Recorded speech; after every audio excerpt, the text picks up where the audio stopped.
ಎಲ್ಲರಿಗೂ ಸ್ವಾಗತ. ಇವತ್ತು ನಾವು ಮಾತಾಡೋಕೆ ಎತ್ಕೊಂಡಿರೋ ವಿಷಯ ಇದೆಯಲ್ಲ, ಇದು ತುಂಬಾನೇ ಆಳವಾದ ಒಂದು ಪ್ರಶ್ನೆಯನ್ನ ಕೇಳುತ್ತೆ. ಹ್ಮ್ ಸೃಷ್ಟಿಯಲ್ಲಿ ಪಾಪ ಅನ್ನೋ ಸಾಧ್ಯತೆಯನ್ನೇ ಪೂರ್ತಿಯಾಗಿ ಶಾಶ್ವತವಾಗಿ ತೆಗೆದುಹಾಕೋದು ಹೇಗೆ ಸಾಧ್ಯ? ಹೌದು, ಇದು ದೊಡ್ಡ ಪ್ರಶ್ನೆ. ಯಾಕಂದ್ರೆ ಸಾಮಾನ್ಯವಾಗಿ ನಾವು ಯೋಚಿಸೋದು ದೇವರು ಮನಸ್ಸು ಮಾಡಿದ್ರೆ ಒಂದೇ ಕ್ಷಣದಲ್ಲಿ ಪಾಪವನ್ನ ನಿಲ್ಲಿಸಿಬಿಡಬಹುದು ಅಂತ. ಹೌದು, ಒಂದು ಆಜ್ಞೆ ಸಾಕು ಅಂತ ಅನ್ಸುತ್ತೆ. ಆದರೆ ನಮ್ಮ ಮುಂದಿರೋ ಈ ಮೂಲ ದಾಖಲೆಗಳು ಬೇರೆದೇ ಆದ ಒಂದು ಚಿತ್ರಣವನ್ನ ಕೊಡುತ್ತೆ.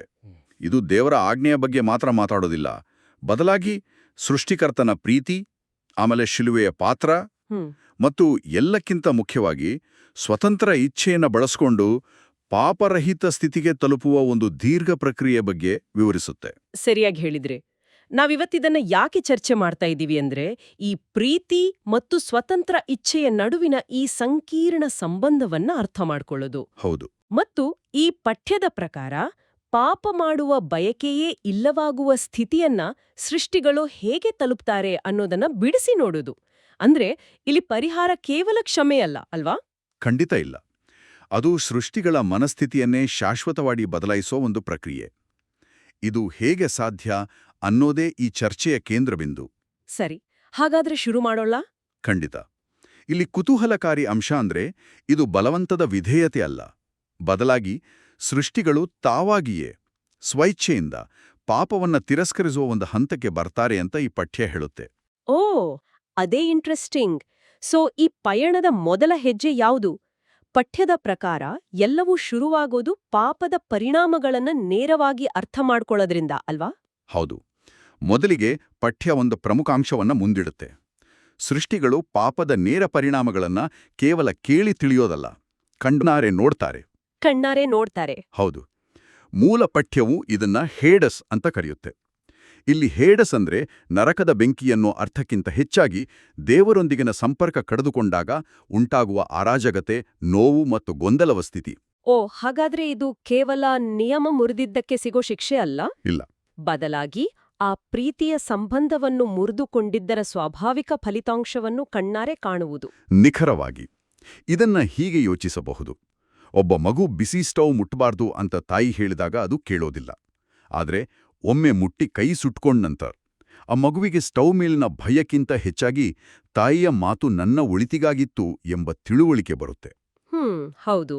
ಮುಂದೆ ಆ ಮಗು ಸ್ಟವ್ ಮುಟ್ಟದಿರುವುದು ಕೇವಲ ಭಯದಿಂದಲ್ಲ, ಬದಲಾಗಿ ತಾಯಿಯ ಮೇಲಿನ ಪ್ರೀತಿ ಮತ್ತು ನಂಬಿಕೆಯಿಂದ. ಈ ಪಠ್ಯವು ಇಡೀ ಮಾನವ ಇತಿಹಾಸವನ್ನು ಅಂತಹ ಒಂದು ಬೃಹತ್ ಕಲಿಕೆಯ ಅನುಭವವಾಗಿ ಚಿತ್ರಿಸುತ್ತೆ. ವಾವ್! ಅಂದ್ರೆ ಆಜ್ಞೆಗಳು ಕೇವಲ ನಿರ್ಬಂಧಗಳಲ್ಲ, ಅವು ಪ್ರೀತಿಯಿಂದ ರೂಪಿಸಲಾದ ಸುರಕ್ಷತಾ ಬೇಲಿಗಳು ಅನ್ನೋ ಅರಿವು ಮೂಡುತ್ತ. ಎಕ್ಸಾಕ್ಟ್ಲಿ. ಅನುಭವದಿಂದ ಬಂದ ತಿಳುವಳಿಕೆ, ಭಯದಿಂದ ಬಂದ ವಿಧೇಯತೆಗಿಂತ ಹೆಚ್ಚು ಶಕ್ತಿಶಾಲಿ ಅಂತ ಈ ಪಠ್ಯದ ವಾದ. ಇದು ತುಂಬಾ ಆಸಕ್ತಿಕರವಾಗಿದೆ. ಸಂಪೂರ್ಣವಾಗಿ. ಮೂಲದಲ್ಲಿ ಉಲ್ಲೇಖಿಸಿರುವಂತೆ ಸೃಷ್ಟಿಗಳು ತೀರ್ಪು ಮತ್ತು ಮೋಕ್ಷದ ಈ ಸಂಪೂರ್ಣ ಪ್ರಕ್ರಿಯೆಯನ್ನು ಅನುಭವಿಸಿದ ನಂತರ ದೇವರ ಆಜ್ಞೆಗಳ ಹಿಂದಿನ ಉದ್ದೇಶವನ್ನ ಅಂದ್ರೆ ಸೃಷ್ಟಿಕರ್ತನ ಹೃದಯ ಮತ್ತು ಕಾಳಜಿಯನ್ನ ಅರ್ಥ ಮಾಡಿಕೊಳ್ಳುತ್ತಾರೆ. ಸರಿ. ಆಗ ದೇವರ ಬಗ್ಗೆ ಇದ್ದ ತಪ್ಪು ತಿಳುವಳಿಕೆಗಳೆಲ್ಲವೂ ದೂರವಾಗುತ್ತವೆ. ಪ್ರೀತಿಯ ಆಡಳಿತದಲ್ಲಿ ಮಾತ್ರ ನಿಜವಾದ ಸಂತೋಷ ಮತ್ತು ಸ್ವಾತಂತ್ರ್ಯ ಸಾಧ್ಯ ಅನ್ನೋದು ಅವರಿಗೆ ಮನವರಿಕೆಯಾಗುತ್ತೆ. ಸರಿ, ಪಾಪದ ಪರಿಣಾಮಗಳನ್ನು ನೋಡಿದ್ರು, ಆಜ್ಞೆಗಳ ಹಿಂದಿನ ಪ್ರೀತಿಯನ್ನ ಅರ್ಥ ಮಾಡಿಕೊಂಡ್ರು. ಆದ್ರೆ ಈ ತಿಳುವಳಿಕೆಯಿಂದ ಪ್ರೀತಿಗೆ ಪರಿವರ್ತನೆಯಾಗುವ ನಿರ್ಣಾಯಕ ಘಟನೆ ಯಾವುದು? ಅಲ್ಲಿಗೆ ಶಿಲುಬೆಯ ಪ್ರವೇಶ ಆಗೋದು ಅಲ್ವಾ? ಹೌದು. ಈ ಇಡೀ ಪ್ರಕ್ರಿಯೆಯ ಕೇಂದ್ರಬಿಂದುವೇ ಶಿಲುಬೆ. ಯಾಕಂದ್ರೆ ದೇವರು ಪ್ರೀತಿಸ್ತಾನೆ ಅಂತ ಹೇಳೋದು ಒಂದು ವಿಷಯ, ಆದ್ರೆ ಆ ಪ್ರೀತಿಯನ್ನ ಅನುಮಾನಕ್ಕೆ ಇಡವಿಲ್ಲದಂತೆ ಸಾಬೀತುಪಡಿಸಿದ್ದು ಶಿಲುಬೆಯ ಘಟನೆ ಅಂತ ಪಠ್ಯ ಒತ್ತಿವೇಳುತ್ತೆ. ರೋಮನ್ರಿಗೆ 5:8ರಲ್ಲಿ ಹೇಳುವ ಹಾಗೆ, ನಾವು ಇನ್ನೂ ಪಾಪಿಗಳಾಗಿದ್ದಾಗಲೇ ಕ್ರಿಸ್ತನು ನಮಗಾಗಿ ಸತ್ತನು. ಹೀಗೆ ದೇವರು ತನ್ನ ಮೇಲಿರುವ ತನ್ನ ಪ್ರೀತಿಯನ್ನು ದೃಢಪಡಿಸಿದ್ದಾನೆ. ಇಲ್ಲಿ ನಾವು ಪಾಪಿಗಳಾಗಿದ್ದಾಗಲೇ ಅನ್ನೋದು ಬಹಳ ಮುಖ್ಯ. ಹೌದು, ಅದೇ. ಅಂದ್ರೆ ನಾವು ಅದಕ್ಕೆ ಅರ್ಹರಾಗಿಲ್ಲದಿದ್ದಾಗ, ದ್ವೇಷಿಸ್ತಿದ್ದಾಗಲೇ ಪ್ರೀತಿಯನ್ನ ತೋರಿಸಿದ್ದು ದೇವರ ಪ್ರೀತಿಯ ಅಳತೆಯನ್ನ ತೋರಿಸುತ್ತೆ. ಖಂಡಿತ. ಇದು ಕೇವಲ ಸಿದ್ಧಾಂತವಲ್ಲ, ಬದಲಾಗಿ ಒಂದು ಐತಿಹಾಸಿಕ ಕ್ರಿಯೆಯಾಗಿ ಪ್ರೀತಿಯನ್ನ ಪ್ರದರ್ಶಿಸಿತು. ಈ ಪ್ರೀತಿಯನ್ನ ಅರಿತಾಗ ಸೃಷ್ಟಿಗಳಲ್ಲಿ ದೇವರಿಗೆ ಪ್ರತಿಯಾಗಿ ಪ್ರೀತಿ ಹುಟ್ಟಲು ಶುರುವಾಗುತ್ತೆ. ಓಹ್, ಅಂದ್ರೆ ಅದೊಂದು ರೀತಿಯಲ್ಲಿ ಸಹಜ ಪ್ರತಿಕ್ರಿಯೆ. ನಿಖರವಾಗಿ. ಆಗ ಆಜ್ಞೆಗಳನ್ನ ಪಾಲಿಸೋದು ಒಂದು ಕರ್ತವ್ಯವಾಗಿ ಉಳಿಯೋದಿಲ್ಲ, ಬದಲಾಗಿ ಪ್ರೀತಿಯ ಅಭಿವ್ಯಕ್ತಿಯಾಗುತ್ತೆ. ರೋಮನ್ನರಿಗೆ 13.10ರಲ್ಲಿ ಹೇಳುವಂತೆ ಪ್ರೀತಿಯು ಕಾನೂನಿನ ನೆರವೇರಿಕೆ ಅನ್ನೋ ಮಾತು ಇಲ್ಲಿ ನಿಜವಾಗುತ್ತೆ. ಒಂದು ನಿಮಿಷ, ಇಲ್ಲಿ ನನಗೊಂದು ಪ್ರಶ್ನೆ ಇದೆ. ಶಿಲುಬೆಯ ಪ್ರೀತಿಯನ್ನು ಒಪ್ಕೊಂಡವರು ಉಳಿತಾರೆ, ತಿರಸ್ಕರಿಸಿನವರೆಗೆ ಬೆಂಕಿಯ ಕೆರೆ ಅಂದ್ರೆ ಅಂತಿಮ ನಾಶ ಕಾದಿದೆ ಎನ್ನುವುದಾದರೆ, ಇದು ನನ್ನನ್ನು ಪ್ರೀತಿಸು, ಇಲ್ಲದಿದ್ದರೆ ನಾಶವಾಗು ಎಂಬ ಆಯ್ಕೆಯಂತೆ ಕೇಳಿಸುವುದಿಲ್ಲವೇ? ಇದು ಸ್ವತಂತ್ರ ಇಚ್ಛೆಯ ಮೇಲೆ ಒತ್ತಡ ಹೇರಿದಂತೆ ಆಗುವುದಿಲ್ಲವೇ? ಈ ಪಠ್ಯವು ಈ ಸಂಭಾವ್ಯ ವಿರೋಧಾಭಾಸವನ್ನು ಹೇಗೆ ನಿಭಾಯಿಸುತ್ತದೆ? ಇದು ಬಹಳ ಮುಖ್ಯವಾದ ಪ್ರಶ್ನೆ. ಈ ಪಠ್ಯವು ಇದನ್ನು ಒಂದು ಬೆದರಿಕೆಯಾಗಿ ನೋಡೋದಿಲ್ಲ, ಬದಲಾಗಿ ಒಂದು ಸ್ವಾಭಾವಿಕ ಪರಿಣಾಮವಾಗಿ ನೋಡುತ್ತೆ. ಸ್ವಾಭಾವಿಕ ಪರಿಣಾಮ? ಹೌದು. ಉದಾಹರಣೆಗೆ, ಒಬ್ಬ ವೈದ್ಯ ಈ ಔಷಧ ತೆಗೆದುಕೋ, ಇಲ್ಲದಿದ್ರೆ ರೋಗದಿಂದ ಸಾಯುತ್ತೀ ಅಂತ ಹೇಳಿದ್ರೆ ಅದು ಬೆದರಿಕೆಯಲ್ಲ, ಅದು ವಾಸ್ತವದ ಎಚ್ಚರಿಕೆ ಅಲ್ವಾ? ಹೌದು, ನಿಜ. ಇಲ್ಲಿ ಪ್ರೀತಿಯೇ ಜೀವ. ಆ ಪ್ರೀತಿಯನ್ನ ತಿರಸ್ಕರಿಸೋದು ಅಂದ್ರೆ ಜೀವದ ಮೂಲವನ್ನೇ ತಿರಸ್ಕರಿಸಿದಂತೆ. ಹಾಗಾಗಿ ಬೆಂಕಿಯ ಕೆರೆ ಅನ್ನೋದು ದೇವರು ವಿಧಿಸುವ ಶಿಕ್ಷೆ ಅನ್ನೋದಕ್ಕಿಂತ ಪ್ರೀತಿಯಿಂದ ಸಂಪೂರ್ಣವಾಗಿ ದೂರವಾದಾಗ ಉಂಟಾಗುವ ಅಂತಿಮ ಸ್ಥಿತಿ ಅಂತ ಈ ಪಠ್ಯ ವ್ಯಾಖ್ಯಾನಿಸುತ್ತೆ. ಓಕೆ, ಆಯ್ಕೆ ಇನ್ನು ಅವರ ಕೈಯಲ್ಲೇ ಇರುತ್ತೆ. ಹೌದು, ಆಯ್ಕೆಯನ್ನು ಸೃಷ್ಟಿಗಳ ಕೈಯಲ್ಲೇ ಇರುತ್ತೆ. ಶಿಲುಬೆಯು ಆ ಆಯ್ಕೆಯನ್ನ ಸ್ಪಷ್ಟಪಡಿಸುವ ಒಂದು ವಿಭಜಕ ರೇಖೆಯಾಗುತ್ತೆ. ಓಕೆ, ಅದು ಸ್ಪಷ್ಟವಾಯಿತು. ದೇವರ ಪ್ರೀತಿ ಶಿಲುಬೆಯಲ್ಲಿ ಸಾಬೀತಾಯಿತು ಅನ್ನೋದು ಒಂದು ವಿಷಯ. ಆದರೆ ಆ ಪ್ರೀತಿಯಿಂದ ಹುಟ್ಟುವ ಆಜ್ಞೆಗಳನ್ನ ಪಾಲಿಸುವುದು ಮನುಷ್ಯರಿಗೆ ನಿಜವಾಗಿಯೂ ಸಾಧ್ಯವೇ, ಅಥವಾ ಅದು ಕೇವಲ ಒಂದು ಆದರ್ಶವೇ? ಒಳ್ಳೆ ಪ್ರಶ್ನೆ. ಈ ಒಂದು ಪ್ರಾಯೋಗಿಕ ಪ್ರಶ್ನೆಗೆ ಉತ್ತರವಾಗಿಯೇ ಮೂಲ ಪಠ್ಯವು ಮೊದಲ ಪುನರುತ್ಥಾನ ಎಂಬ ಪರಿಕಲ್ಪನೆಯನ್ನು ಮುಂದಿಡುತ್ತದೆ. ಇದು ನಿಜಕ್ಕೂ ಈ ವಾದದ ತಿರುಳು ಅಂತ ನನಗನ್ಸುತ್ತೆ. ಹೌದು, ಇಲ್ಲಿಂದ ಚರ್ಚೆ ಇನ್ನೂ ಆಳವಾಗುತ್ತೆ. ಯಾಕಂದ್ರೆ ಸೈತಾನನ ಮೊದಲ ಆರೋಪವೇ ದೇವರ ಆಜ್ಞೆಗಳನ್ನ ಪಾಲಿಸೋಕೆ ಮನುಷ್ಯರಿಂದ ಸಾಧ್ಯವಿಲ್ಲ ಅನ್ನೋದಾಗಿತ್ತು. ಈ ಅನುಮಾನ ಲಕ್ಷಾಂತರ ಸೃಷ್ಟಿಗಳ ಮನಸ್ಸಿನಲ್ಲಿ ಉಳಿದುಕೊಂಡಿರಬಹುದು. ಇದಕ್ಕೆ ಒಂದು ಸ್ಪಷ್ಟ, ನಿಖರವಾದ ಪುರಾವೆ ಬೇಕಿತ್ತು. ಆ ಪುರಾವೆಯೇ ಮೊದಲ ಪುನರುತ್ಥಾನ. ಮೊದಲ ಪುನರುತ್ಥಾನ ಅಂದ್ರೆ ಹುತಾತ್ಮರಾದ ಸಾಕ್ಷಿಗಳ ಪುನರುತ್ಥಾನ. ಅವರು ತಮ್ಮ ಜೀವವನ್ನೇ ತ್ಯಾಗ ಮಾಡಿ ದೇವರ ಮೇಲಿನ ತಮ್ಮ ಪ್ರೀತಿಯನ್ನ ಸಾಬೀತುಪಡಿಸಿದವರು. ಅವರ ಪುನರುತ್ಥಾನ ಹೇಗೆ ಪುರಾವೆಯಾಗುತ್ತೆ? ಇಲ್ಲಿನ ತರ್ಕ ಸರಪಳಿ ಬಹಳ ಸುಂದರವಾಗಿದೆ ನೋಡಿ. ರೋಮನ್ನರಿಗೆ 6.23 ಪ್ರಕಾರ ಪಾಪದ ಸಂಬಳ ಮರಣ, ಅಂದ್ರೆ ಪಾಪದ ಅಂತಿಮ ಫಲಿತಾಂಶ ಸಾವು. ಸರಿ. ಆದರೆ ಈ ಹುತಾತ್ಮರು ದೇವರ ಮೇಲಿನ ಪ್ರೀತಿಯಿಂದ ಆತನ ಆಜ್ಞೆಗಳನ್ನು ಸಂಪೂರ್ಣವಾಗಿ ಪಾಲಿಸಿದ್ರು. ಅವರಲ್ಲಿ ಪಾಪ ಇರಲಿಲ್ಲ, ಹಾಗಾಗಿ ಮರಣಕ್ಕೆ ಅವರ ಮೇಲೆ ಅಧಿಕಾರವಿರಲಿಲ್ಲ. ಅವರ ಪುನರುತ್ಥಾನವು ಪ್ರೀತಿಯಿಂದ ಆಜ್ಞೆಗಳನ್ನು ಪಾಲಿಸಿದರೆ ಮರಣವನ್ನು ಜಯಿಸಬಹುದು ಅನ್ನೋದಕ್ಕೆ ಒಂದು ಜೀವಂತ ಪ್ರಾಯೋಗಿಕ ಸಾಕ್ಷಿಯಾಯಿತು. ವಾವ್! ಅಂದ್ರೆ ನೋಡಿ, ಇದು ಸಾಧ್ಯವಿದೆ. ದೇವರ ಆಜ್ಞೆಗಳು ಕೇವಲ ಆದರ್ಶಗಳಲ್ಲ, ಬದುಕಬಹುದಾದ ಸತ್ಯ ಅಂತ ಸಾಬೀತುಪಡಿಸುವ ಒಂದು ನಿರ್ಣಾಯಕ ಐತಿಹಾಸಿಕ ಘಟನೆಯಾಗುತ್ತೆ. ನಿಖರವಾಗಿ. ಮತ್ತು ಈ ಮೊದಲ ಪುನರುತ್ಥಾನದ ಸಾಕ್ಷಿಗಳೇ ಮೂಲ ಪಠ್ಯದಲ್ಲಿ 144,000 ಎಂದು ಉಲ್ಲೇಖಿಸಲಾದ ಗುಂಪು. ಈ ಸಂಖ್ಯೆಯನ್ನು ಅಕ್ಷರಶಃ ತೆಗೆದುಕೊಳ್ಳಬೇಕೇ ಅಥವಾ ಸಾಂಕೇತಿಕವೇ ಎಂಬುದು ಬೇರೆ ಚರ್ಚೆ. ಆದರೆ ಈ ಪಠ್ಯದ ವಾದದ ಪ್ರಕಾರ ಇವರೇ ಆಧಾರಸ್ತಂಭಗಳು. ಇವರ ಪುನರುತ್ಥಾನದ ನಂತರ ದೇವರಿಗೆ ಸಂಬಂಧಿಸಿದಂತೆ, ಆತನ ಆಜ್ಞೆಗಳಿಗೆ ಸಂಬಂಧಿಸಿದಂತೆ ಉಳಿದಿದ್ದ ಎಲ್ಲಾ ಅನುಮಾನಗಳು ಎಲ್ಲವೂ ದೂರವಾಗುತ್ತೆ. ಹೌದು, ಸೃಷ್ಟಿಗಳ ಮನಸ್ಸಿನಿಂದ ಸಂಪೂರ್ಣವಾಗಿ ದೂರವಾಗುತ್ತವೆ. ಹಾಗಾದ್ರೆ ಇದು ಒಂದು ದೊಡ್ಡ ತಿರುವು. ಅನುಮಾನಗಳೆಲ್ಲವೂ ದೂರವಾದ್ಮೇಲೆ ಏನಾಗತ್ತೆ? ಅನುಮಾನವಿಲ್ಲದಿದ್ದಾಗ ಸಂಪೂರ್ಣವಾಗಿ ಪ್ರೀತಿಸಲು ಸಾಧ್ಯವಾಗುತ್ತೆ. ಭಯ ಅಥವಾ ಅನುಮಾನದ ನೆರಳು ಇಲ್ಲದ ಶುದ್ಧ ಪ್ರೀತಿ ಹುಟ್ಟುಕೊಳ್ಳುತ್ತೆ. ಈ ಸ್ಥಿತಿಯಲ್ಲಿ ಸ್ವತಂತ್ರ ಇಚ್ಛೆಯ ಸ್ವರೂಪವೇ ಬದಲಾಗುತ್ತೆ. ಸರಿಯಾದದ್ದನ್ನು ಮಾತ್ರ ಆಯ್ಕೆ ಮಾಡುವ ಸಾಮರ್ಥ್ಯ. ಹೌದು. ಅಂದ್ರೆ ಪಾಪ ಮಾಡದಿರುವುದು ಒಂದು ನಿರ್ಬಂಧವಾಗುವುದಿಲ್ಲ, ಬದಲಾಗಿ ಸ್ವತಂತ್ರ ಇಚ್ಛೆಯ ಅತ್ಯುನ್ನತ ಅಭಿವ್ಯಕ್ತಿಯಾಗುತ್ತದೆ. ಇದು ಆಯ್ಕೆಯ ಸ್ವಾತಂತ್ರ್ಯದ ಬಗ್ಗೆ ನಮ್ಮ ಸಾಮಾನ್ಯ ತಿಳುವಳಿಕೆಯನ್ನೇ ತಲೆಕೆಳಗು ಮಾಡುತ್ತದೆ. ಹೌದು, ಅದನ್ನೇ ಈ ಪಠ್ಯ ಸ್ವತಂತ್ರ ಇಚ್ಛೆಯ ಪೂರ್ಣಗೊಳ್ಳುವಿಕೆ ಅಥವಾ ಪರಿಪೂರ್ಣಗೊಂಡ ಸ್ವತಂತ್ರ ಇಚ್ಛೆ ಅಂತ ಕರೆಯೋದು. ಓಕೆ. ಸೃಷ್ಟಿಗಳು ತಮ್ಮ ಸ್ವತಂತ್ರ ಇಚ್ಛೆಯಿಂದಲೇ ಪ್ರೀತಿಯ ಕಾರಣದಿಂದ ಪಾಪವನ್ನು ಆಯ್ಕೆ ಮಾಡಿಕೊಳ್ಳೋದಿಲ್ಲ.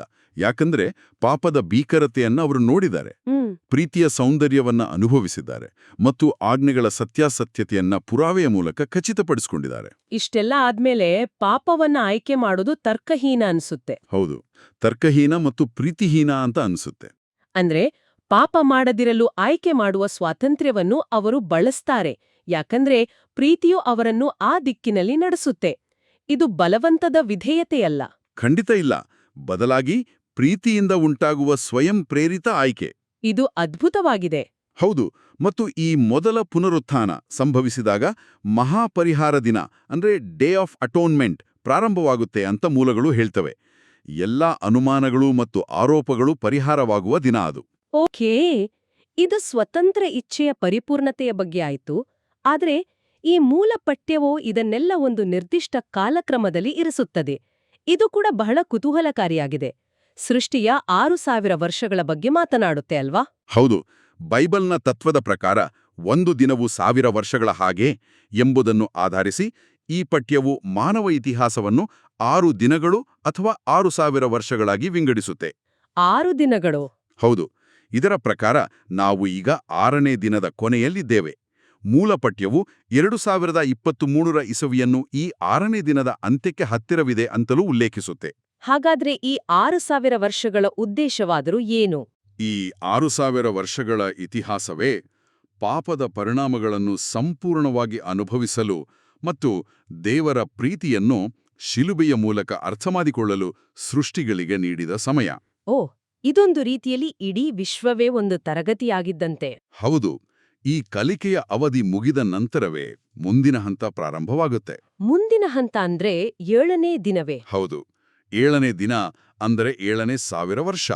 ಇದನ್ನೇ 1000 ವರ್ಷಗಳ ರಾಜ್ಯ ಅಂದ್ರೆ 1000 ಇಯರ್ ಕಿಂಗ್ಡಮ್ ಅಂತ ಕರೆಯಲಾಗುತ್ತೆ. ಓಕೆ, ಆ ಸಮಯದಲ್ಲಿ ಏನಾಗುತ್ತೆ? ಆ ಸಮಯದಲ್ಲಿ ಸೈತಾನನನ್ನು ಬಂಧಿಸಲಾಗುತ್ತೆ. ಅಂದ್ರೆ ಜಗತ್ತಿನಲ್ಲಿ ಮೋಸ ಮತ್ತು ವಂಚನೆ ಇರುವುದಿಲ್ಲ.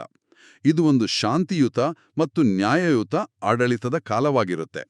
ಮೊದಲ ಪುನರುತ್ಥಾನದಲ್ಲಿ ಭಾಗಿಯಾದವರು ಈ ಸಮಯದಲ್ಲಿ ಆಡಳಿತ ನಡೆಸ್ತಾರೆ. ಈ 1000 ವರ್ಷಗಳ ನಂತರವೇ ಅಂತಿಮ ಸ್ಥಿತಿ ಬರುವುದೇ ಅಥವಾ ಇದೇ ಅಂತಿಮ ಸ್ಥಿತಿಯೇ? ಇದು ಅಂತಿಮ ಸ್ಥಿತಿಯಲ್ಲ, ಆದರೆ ಅಂತಿಮ ಸ್ಥಿತಿಗೆ ಒಂದು ಮೆಟ್ಟಿಲು. ಈ ಅವಧಿಯ ಕೊನೆಯಲ್ಲಿ ಒಂದು ಅಂತಿಮ ತೀರ್ಪಿರುತ್ತೆ. ಅದರ ನಂತರ ದೇವರು ಹೊಸ ಆಕಾಶ ಮತ್ತು ಹೊಸ ಭೂಮಿಯನ್ನು ಸೃಷ್ಟಿಸುತ್ತಾನೆ ಅಂತ ಪ್ರಕಟಣೆ ಪುಸ್ತಕ ಹೇಳುತ್ತೆ. 4ರಲ್ಲಿ ಹೇಳುವಂತೆ ಅಲ್ಲಿ ಶಾಪ, ಮರಣ, ದುಃಖ ಅಥವಾ ನೋವಿರುವುದಿಲ್ಲ. ಅಲ್ಲಿ ಪಾಪ ಮತ್ತು ಅದರ ಎಲ್ಲ ಪರಿಣಾಮಗಳು ಸಂಪೂರ್ಣವಾಗಿ ನಿರ್ಮೂಲನೆ ಆಗಿರ್ತವೆ. ಅದೇ ಶಾಶ್ವತ ಪಾಪರಹಿತ ಅಸ್ತಿತ್ವ. ಹೌದು. ಹಾಗಾದ್ರೆ ನಾವು ಇವತ್ತು ಚರ್ಚಿಸಿದ ವಿಷಯವನ್ನ ಒಟ್ಟಾರೆಯಾಗಿ ನೋಡೋದಾದ್ರೆ ಈ ಪಠ್ಯವು ಪಾಪದ ನಿರ್ಮೂಲನೆಯನ್ನ ಒಂದು ಕ್ಷಣದ ದೈವಿಕ ಆದೇಶವಾಗಿ ನೋಡೋದಿಲ್ಲ. ಇಲ್ಲವೇ ಇಲ್ಲ. ಬದಲಿಗೆ ಅದೊಂದು ಸಂಕೀರ್ಣ ಹಂತದ ಪ್ರಕ್ರಿಯೆಯಾಗಿ ಮುಂದಿಡುತ್ತೆ. ಖಂಡಿತವಾಗಿಯೂ. ಇದರ ಸಾರಾಂಶ ಹೀಗಿದೆ. ಮೊದಲನೆಯದು ಪಾಪದ ನೋವಿನ ಅನುಭವದಿಂದ ಪಾಠ ಕಲಿಯುವುದು. ಸರಿ. 2ನೆಯದು ಶಿಲುಬೆಯ ಮೂಲಕ ದೇವರ ನಿಶ್ಶರ್ತ ಪ್ರೀತಿಯನ್ನ ಅರಿಯುವುದು. 3ನೆಯದು ಪುನರುತ್ಥಾನದ ಮೂಲಕ ದೇವರ ಆಜ್ಞೆಗಳು ಸತ್ಯ ಮತ್ತು ಪಾಲಿಸಲು ಸಾಧ್ಯ ಎಂಬ ಪುರಾವೆಯನ್ನ ಪಡೆಯುವುದು. ಮತ್ತು ಅಂತಿಮವಾಗಿ ಈ ಎಲ್ಲ ತಿಳುವಳಿಕೆ ಮತ್ತು ಪ್ರೀತಿಯಿಂದ ತಮ್ಮ ಸ್ವತಂತ್ರ ಇಚ್ಛೆಯನ್ನೇ ಬಳಸಿ ಪಾಪವನ್ನ ಶಾಶ್ವತವಾಗಿ ತಿರಸ್ಕರಿಸುವುದು. ಈ ಎಲ್ಲದರ ಅಂತಿಮ ಗುರಿಯೇನು? ಇಷ್ಟೆಲ್ಲ ಯಾಕೆ? ಇಲ್ಲಿನ ಅಂತಿಮ ಗುರಿ ಎಫೆಸದವರಿಗೆ 1:10ರಲ್ಲಿ ಹೇಳದಂತೆ ಸ್ವರ್ಗದಲ್ಲಿರುವ ಮತ್ತು ಭೂಮಿಯಲ್ಲಿರುವ ಎಲ್ಲವನ್ನೂ ಕ್ರಿಸ್ತನಲ್ಲಿ ಒಂದುಗೂಡಿಸುವುದು. ಪಾಪದಿಂದ ಉಂಟಾದ ವಿಭಜನೆಯನ್ನು ಪ್ರೀತಿಯ ಮೂಲಕ ಸರಿಪಡಿಸಿ ದೇವರು ಮತ್ತು ಸೃಷ್ಟಿಗಳ ನಡುವೆ ಶಾಶ್ವತ ಶಾಂತಿಯನ್ನು ಸ್ಥಾಪಿಸುವುದು. ಇಡೀ ಸೃಷ್ಟಿಯನ್ನ ಒಂದು ಪ್ರೀತಿಯ ಕುಟುಂಬವಾಗಿ ಮತ್ತೆ ಒಗ್ಗೂಡಿಸುವುದು. ಇದು ನಿಜಕ್ಕೂ ಒಂದು ಆಳವಾದ ಮತ್ತು ವ್ಯವಸ್ಥಿತವಾದ ವಿವರಣೆ. ಪಾಪದ ಸಮಸ್ಯೆಗೆ ಕೇವಲ ಒಂದು ಸರಳ ಉತ್ತರವಲ್ಲ, ಬದಲಾಗಿ ಒಂದು ಇಡೀ ಕಾಸ್ಮಿಕ್ ನಾಟಕದಂತೆ ತೋರುತ್ತದೆ. ಹೌದು, ಮತ್ತು ಈ ಚರ್ಚೆಯನ್ನು ನಮ್ಮ ಕೇಳುಗರಿಗೆ ಒಂದು ಆಲೋಚನೆಯನ್ನು ಬಿಟ್ಟು ಹೋಗುತ್ತದೆ ಅಂತ ನಾನು ಭಾವಿಸುತ್ತೇನೆ. ಹೇಳಿ. ಒಂದು ಜೀವಿ ತನ್ನ ಆಯ್ಕೆಯ ಸ್ವಾತಂತ್ರ್ಯವನ್ನು ಸಂಪೂರ್ಣವಾಗಿ ಉಳಿಸಿಕೊಂಡೇ ಪಾಪ ಮಾಡಲು ಅಸಮರ್ಥವಾಗುವ ಸ್ಥಿತಿಯನ್ನು ತಲುಪಲು ಸಾಧ್ಯವೇ? ಪ್ರೀತಿಯು ನಮ್ಮ ತಿಳುವಳಿಕೆಯ ಪ್ರಕಾರ ಆಯ್ಕೆಯ ಸ್ವರೂಪವನ್ನೇ ಬದಲಿಸಬಲ್ಲದೆ? ಬಹುಶಃ ನಿಜವಾದ ಸ್ವಾತಂತ್ರ್ಯ ಅಂದ್ರೆ ಏನು ಬೇಕಾದರೂ ಮಾಡುವ ಶಕ್ತಿಯಲ್ಲ, ಬದಲಾಗಿ ಪ್ರೀತಿಯಿಂದ ಸರಿಯಾದದ್ದನ್ನು ಮಾತ್ರ ಮಾಡಲು ಬಯಸುವ ಸ್ಥಿತಿ.